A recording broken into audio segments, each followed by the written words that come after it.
So welcome to our presentation of navigating remote learning for elementary students. My name is Rich Boardman. I am the principal at Mount Pleasant Elementary School here in Nashua and a Rivier University alumni.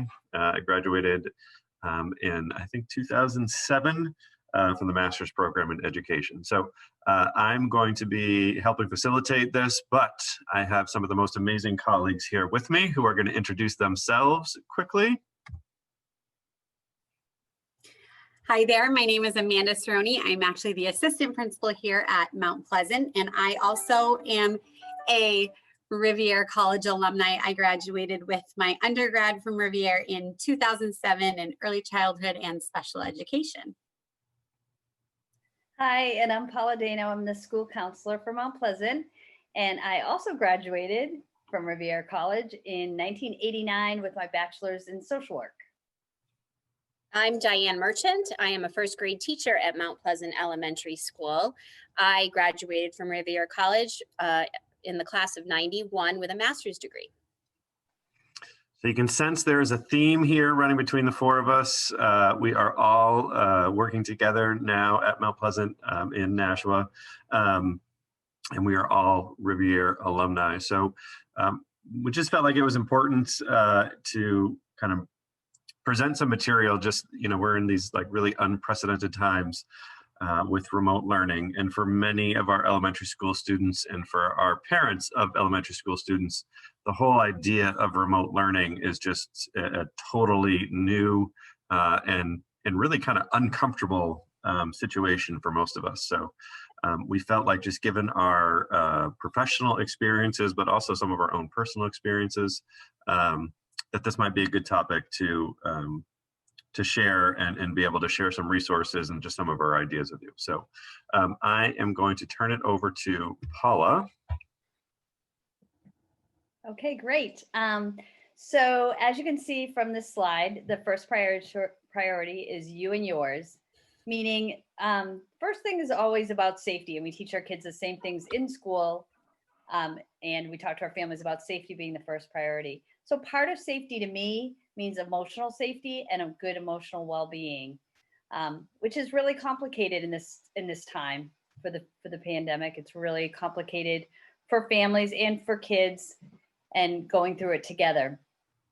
So what's important is that parents utilize any resources that they have to help out their kids and to help themselves even too.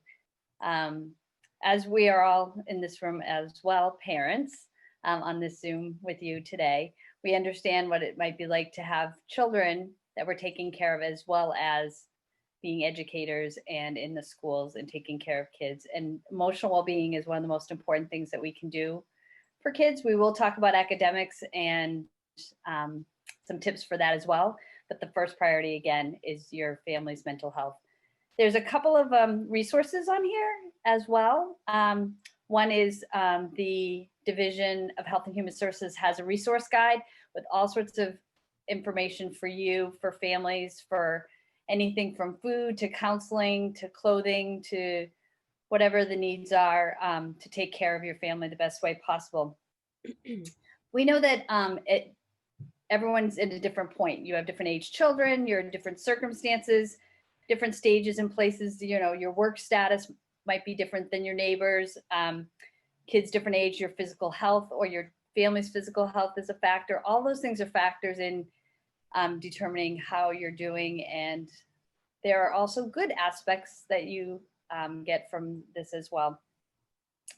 So the good news of the whole thing is if we can identify what's going on and look at how we're responding to the environment and other things that are going on, the good news is that we can be resilient. And resiliency is something we talk about with our families and with our kids.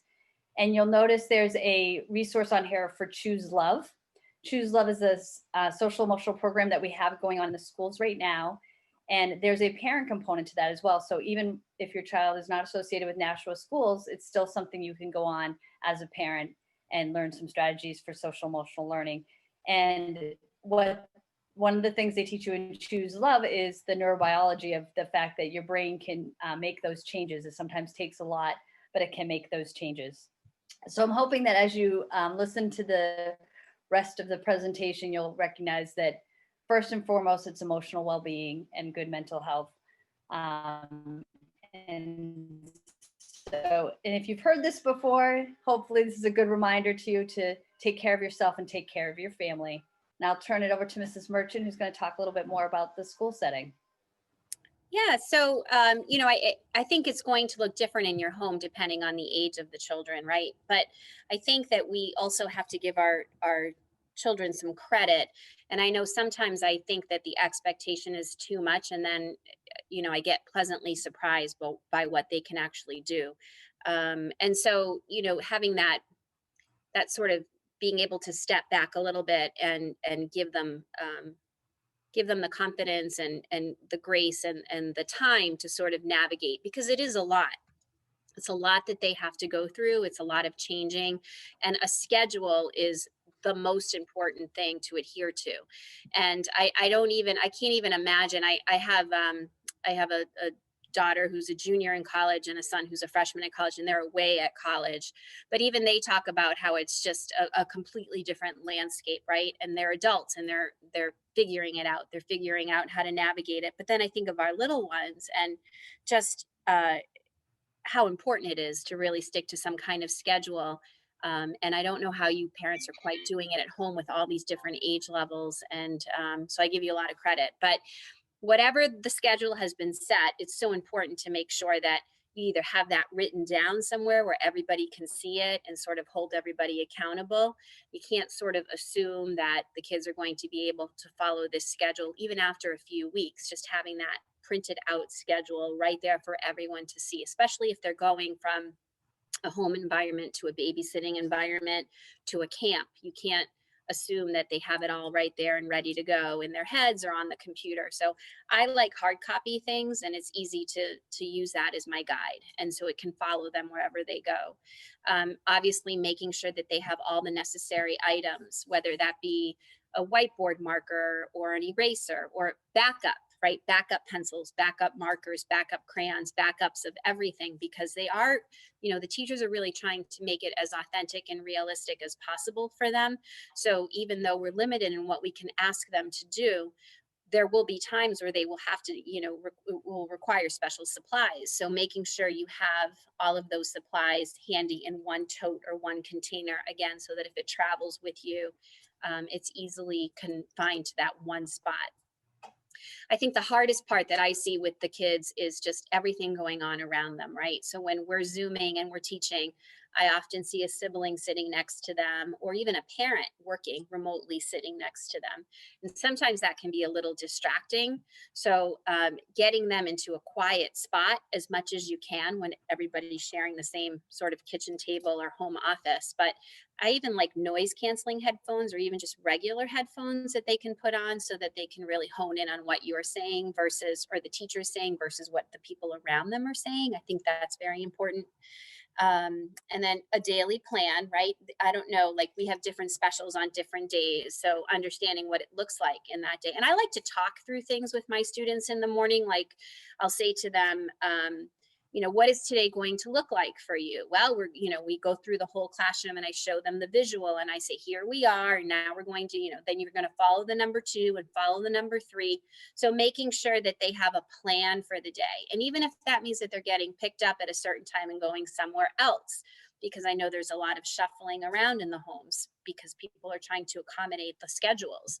So making sure, that the child really understands what the plan is for the day and what time parents are picking up or what time that exchange might be is really helpful, because the more they can control their environment, the safer they're going to feel and the better they're going to perform in their homeschool environment. I think the hardest part is when I get work from kids trying to figure out how much was done independently versus how much help they got from their parent or a sibling. And so the best advice I can give you is, as painful as it is, because you're watching the process, right? You're watching them work through it.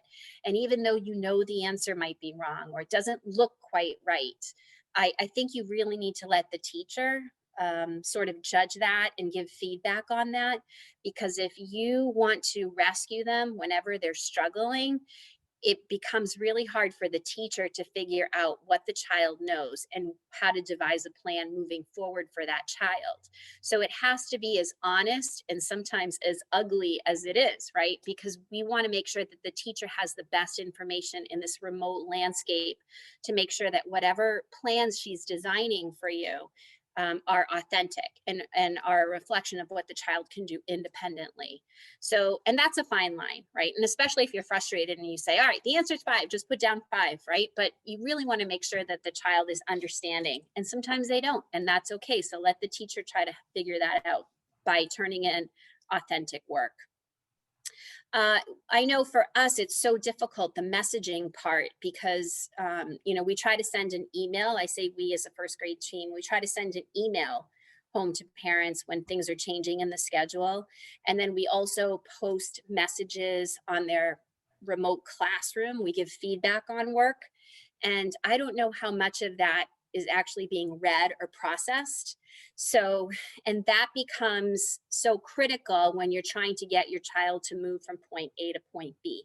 So whatever feedback the teacher is giving to you, really try to carve time out as a parent to read that feedback and address it with your child. Because sometimes I wonder, right, how much, because you're getting bombarded, and I get it, you're getting bombarded by work emails, school emails, messages from the teacher.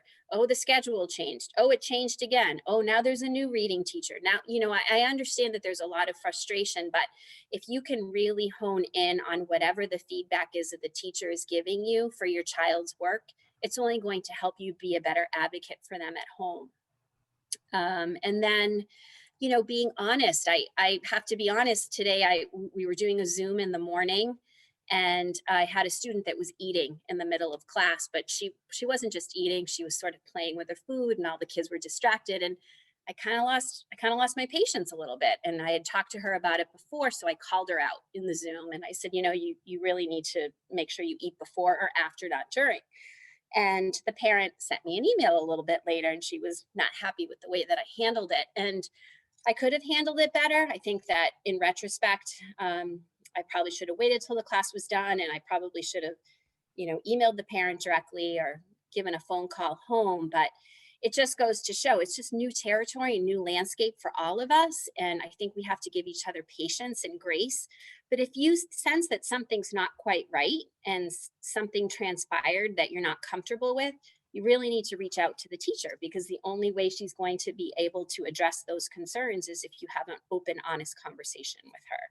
And so while I was sort of shocked by that email, I had to reflect and own up to my part of it. And we worked it out, and it's fine. But just making sure that whatever those barriers are that sort of, getting in the way of you helping your child or you getting a handle on what the expectations are in the classroom, don't be afraid to reach out and have an honest conversation about how the school can maybe help you, or how the teacher can help you be a better advocate for your child. And there are lots of resources in the building. I know that even though we're remote and sort of disconnected, we are here and we are really working hard on behalf of the students and the families. So really make sure that you're connecting if you're feeling overwhelmed or you don't have quite a handle on what the remote piece looks like. There are people in the building that are here to help you. And so you have to make sure that you're reaching out and keeping those lines of communications open, because you'd be surprised of what all of the specialty people in the building have to offer you in terms of getting you the support that you need. So just being honest about that. And I think that's all I have. I said a lot, so but I think I'm good. All right, so I'm going to talk more about the intermediate tips with remote learning. So just a little bit deeper, right? So if you look at your students, they're your kids, right? And so what you want to really focus on is personalizing their learning. Really work on the learning space would be the first thing. Making sure that it is theirs. The sound is okay, the light, everything, they have what they need, but that it's personalized for them. What you might like as an adult isn't necessarily what a kiddo would like. So if there's a chance to get them, you know, a mouse that's purple because that's their favorite color, things like that will really go a long way. And then encouraging a growth mindset is really something that, you know, it's not about what you're learning, it's more about why they're learning it. So it's very important for the students to have those conversations, even with you at home, because unfortunately, the teachers only have so much time with them. And there's so many of them, and we're all in these little boxes. So ask your children why they think they're learning something, and use these as teachable moments within your family. And then using the right resources. So there's all sorts of different kinds of resources out there. So you want to make sure that you're using things that are supported by your school and used by, you know, the classroom teacher or the specialist, whoever it is that actually works with your students.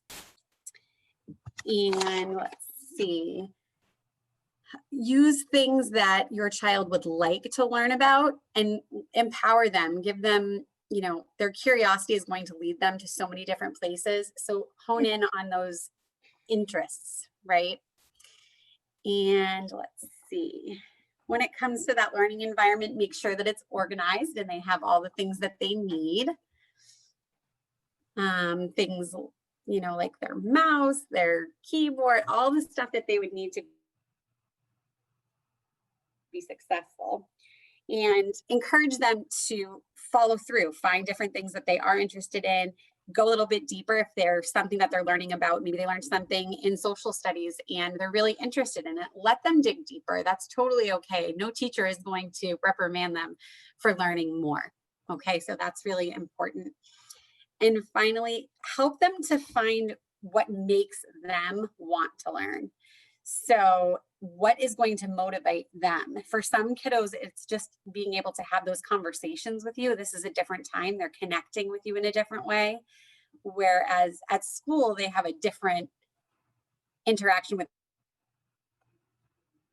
their teacher, right? So you're kind of that, you're playing both roles now as the teacher and as the parent. So it might be a little bit trickier, because I know for me as a parent, sometimes it is the M&Ms that are the motivation, but really work on it and try to find something that with your child will increase, you know, their engagement in their learning, just by offering them that support or conversations or doing something special, playing a board game. Give them those incentives, because although this is a difficult time, in a sense, it can really be a gift that we're getting all this time with our children, you know, when they're this age. So those are my remote learning tips. So the last group of tips that we're kind of sharing are just, I guess we call them kind of advanced tips. And these actually come a little bit more from really like homeschooling. So, you know, situations where students kids are really being taught fully at home. So, and the first one, actually, it's not even really listed on here, but just something that we've been thinking about is just really reinforcing with your children just how their brain works. So some of this brain science is stuff that they begin learning about that actually in Mrs. Dano's you know, guidance lessons that she does. So for us, when the kids are in school from a pretty young age, they really begin to learn a little bit more about how their brain works, more from the emotional side of things. But you know, as kids get a little bit older and you become a little bit more comfortable at home, one of the things that can really help kids is just understanding how their brain works, and just what some of those like learning theories or, you know, just the way neuroscience works. I guess in addition to that, sort of jumping around the slide a little bit would be really supporting your child and then the understanding of kind of what the difference between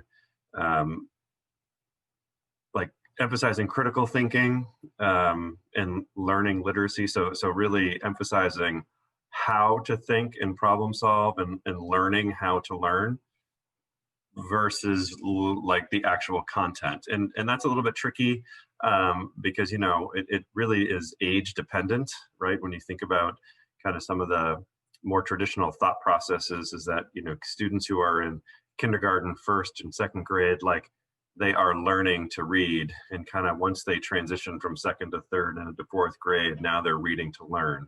And so just thinking about the various ages and how we might sort of reinforce, you know, just some of that higher level thinking for our children, is just an important, but also just sort of a next step you can take to kind of improve that remote learning experience. Another thing that works, and this is totally dependent on the type of kid that you have, is gamifying the learning. So, like, don't get me wrong, right? It's not, you know, in some of the, you know, apps and things that are out there, kids learn through playing, you know, various games, and that's not what we're talking about. What we're talking about here is truly like sticking with, I'm just using Mrs. Merchant's class, like sticking with their foundations, you know, phonics lesson, but gamify that experience, you know, set up parameters where they can earn points or sort of earn levels, and, you know, have these like visible markers of progress, right? So they're still sticking with the more traditional content, but you have established sort of this parallel gaming network where kids sort of are able to, you know, advance through different levels and, you know, possibly have some challenges and earn some rewards for that. And then the other one on this slide is really about, you know, supporting your child in kind of developing their own learning network. And so quite literally, depending upon your comfortability and the availability, is, you know, sort of creating pods. So I have a 7-year-old second grader, and we have been able to create a learning pod. He just walked in the door, so that's great. So you need to be quiet because I'm on the Zoom right now. See, so it happens everywhere, even in the building. Stop talking for a second. So quite literally, like building a learning pod, so that, you know, there are days when he still, even though he's remote, he still gets to kind of collaborate and coordinate with a couple of his peers. And that not only helps the social aspect that we were talking about earlier and that mental health, but it also really supports his academic learning, you know, that learning with his peers, and them sort of pushing and utilizing one another, has really helped with them. So all of those things are, you know, really important tips, but in the end, it sort of goes back to Mrs. Merchant and what she was talking about, you know, and Mrs. Dano, like those mental health aspects and your well-being, and then those really basic aspects are, you know, really kind of what's most important for remote learning. So we got through this whole presentation with one minor, and of course it came right at the end, right? So now we don't want to stop and re-record because that would take too long. So we are going to take it, and, you know, you could hear my own redirection of my own child, which is a little bit vulnerable, but whatever, that's what we're here for. So and just thinking about kind of wrapping through our closing thoughts, you know, again, as Mrs. Dano said, taking care of yourself and taking care of your child, and, you know, your physical well-being, your emotional well-being, making sure that your, you know, basic necessities are being met. And if there is any question about any of those things, to please make sure that you communicate. You know, the thing I go back to sometimes is that idea of, you know, back when the original schoolhouses were first built in you know, the United States, or I guess it would have been in the 13 colonies, you know, they were built right in the center of town, because along with the church, you know, the school was the other sort of meeting place, and it was meant to be at the center of town, as a way, because it was a gathering place. And, you know, as we've obviously moved away from that, the idea of, you know, your school still being the place that you can go to as a resource is so very important. Mrs. Merchant, you know, mentioned it as well. Like, there are people in the building every day who are here and ready to help. And it's not just our building, it's, you know, all the schools. So